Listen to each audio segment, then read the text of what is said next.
world? It's your boy J Star. We got the Monday night showdown, man. Good game here. I think it's gonna be a good game. The Giants kind of hit and miss.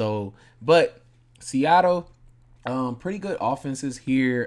Both defenses have been playing so bad, giving up really good points. That's why I think it could be a good game, man.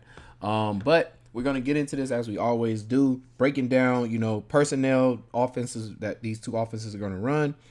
That way we can eliminate some of these other options, that are on this slate here that might not get used too well or anything, used at all. So that way we can get the right pieces in here. So let's look at this real quick. I thought both of these teams run a lot of 11, but let me just make sure. I see the Giants are on that list though. They are running some 11 there. Looks like Seattle though is running a lot more 12. Okay, so breaking that down then. So it looks like I said, from the Giants side of things, they're running, 12 and 11. Wow, they are on the list. So they're both running a lot of 12s then. So they're trying to, oh yeah, I'm forgetting. Why I forget the Giants is not the same Giants right now because they have Waller. So Waller is going to be, definitely one of the biggest plays because they're using Waller instead of having a slot receiver out there all the time. So Waller's going to be a great play for, I want to say captain there. Also Daniel Jones. Because he's going, he's able to rush the ball. If Waller and him are hitting, it's possible Daniel Jones is doing very well.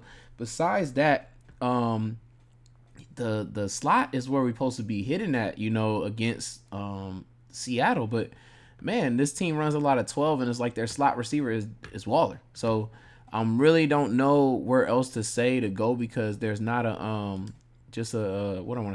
a legit slot receiver being used. So I'm trying to think because I do know they have, where is it at? Paris Campbell or something like that. Is he really cheap? So he's very cheap because he's not really getting used that much.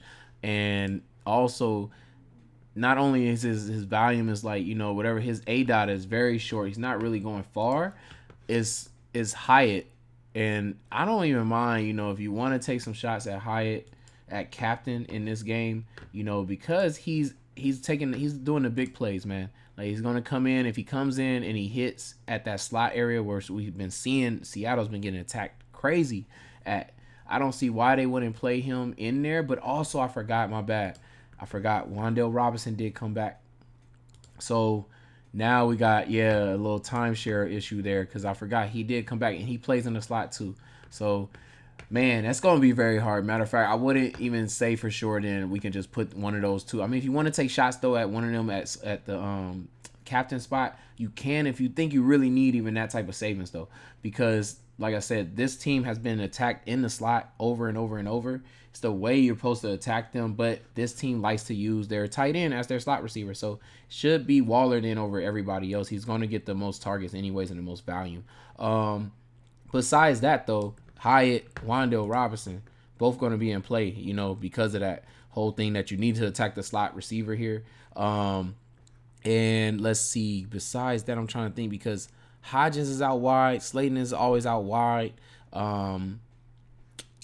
You can still take shots at them, for sure. They're going to be in, these two receivers are going to be in when they do 12. So definitely, they could send one of them across the middle. My bad, not to pick JS in there. Slayton, they could send them on a post route or something like that when they're playing 12. And maybe put on Waller to do like a route out wide or something like that. So they could benefit from something like that. But besides that, like I say, it's been the slot area, man. It's been eating up for like 20 something fantasy points every week. Besides these plays here, though, I'm thinking, let's see. What we got? We got Giants defense has been really bad. Gano, how has he been doing? So you get 9 and 7 points from him. Possibly, you can also take some shots there. It would be very hard for me to take the Giants defense. They just been giving them negative points every week. I mean, they're going to be a low on play though. So if you think you want to be different, that's an obvious way to go because nobody's really going to want the Giants defense at the way they've been playing the first 3 weeks. So besides that, Paris Campbell is in the slot. He seems like he's starting in the slot. So possibly, you can take shots there. It's just the bigger play receivers are these two. But they just have so many freaking receivers over here that play slot. So kind of sucks because it's like, it's a timeshare of everybody. But I would think now with Wan'Dale Robinson back, and his speed and agility, they probably use him and Hyatt for the deep threat in a game like this too, against an offense that's very high powered. Besides that, let's see. We're switching sides here to the other side. Like I said, they're both running 12s.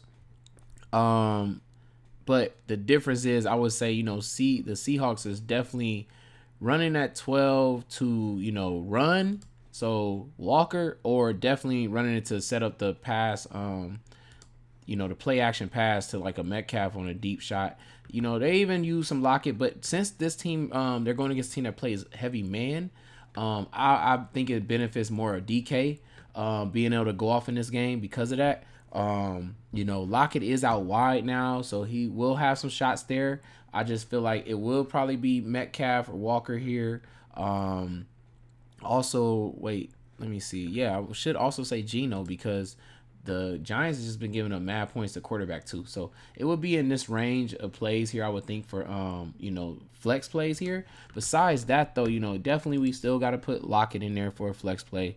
JSN, oh man, I don't know what's going on there. I don't know if they're just not using him right or what, because I'm shocked that he hasn't had a game yet. It's like, let's see, we're looking at some zone. Maybe this is a game for him. It's a different matchup for him because he's been getting all zones, and now you get a man style. So maybe he possibly does well, in this matchup. Maybe he's just a man style receiver. So this is a different defense, like I said, for the first time. He's been playing zones and having a hard time, it looks like, so far. So this might benefit him. Besides that, Seahawks defense has not been doing too well either. We got one good game, and that's about it. And but also though, I would say Daniel Jones does some fumbling, things like that, turns over the ball, so you can also always take a chance at any defense going against him. So we'll toss in the Seahawks there. At kicker, we got Myers. I like Myers. If you want to take some shots with Myers there. But below that, Fant. This team runs 12, so any team that's gonna run 12, we definitely gonna take shots at the tight ends, and that's from Fant to, I know one of them is out. I think Disley is out, so Disley is still questionable. If he's able to play, we can take shots at Disley. If not, we got, how cheap is Parkinson's? Okay, so Parkinson is down here at $800, and so like I said, you see they using their tight ends like every game because they're doing that 12 personnel, man. You got Disley in that, what was it, game 2 and 1, right? They're gonna take shots at those tight ends, man. So you definitely can take shots at the tight ends for this side. If I'm making one lineup here, man, really trying to think this one out a little bit, because man, let me just make sure. I believe who's giving up, yeah, the Seahawks is just giving up mad points to receivers, man. It's like, I think I would have to say, Waller's going to play the slot. Maybe it's a big game for Waller. His price is really cheap too, so it's really kind of perfect here, because then I should be able to get a lot of things here. So if I take Waller, I take Daniel Jones. That just probably, I might just only skinny stack this too, since their receivers are just up in the air. On the other side, I think Smith. I think I'm gonna need DK. Let's see what else I got here. I can run for who's giving up. Okay, so should be able to fit in. Man, I possibly actually could fit in Walker still. And I know he's the away running back, but backup running back to him isn't really getting no work. So I'm wondering, like, do I go with the slot option here? But I'm thinking, like, do I have enough money? Because I've seen what that's going to leave me with like $300. So I'm going to be down here in this 200. Do I have enough money to get anybody down here that I even would want? And I don't think that's the only thing that's going to kill it. So probably wouldn't take Walker because of that. Yeah, because it doesn't leave me with enough. If I was able to get one of those tight ends, I would do that. But since I'm not going to be able to get that, I'm just going to have to grab one of these receiving options. Ah, man, it just really sucks. I guess I would go with like Wan'Dale Robinson, and got 8,100 now. I'm at Lockett. It's not really bad. I mean, one of the best receivers still on the team. Because then I got, below that, I got Breida And got Hodgins here.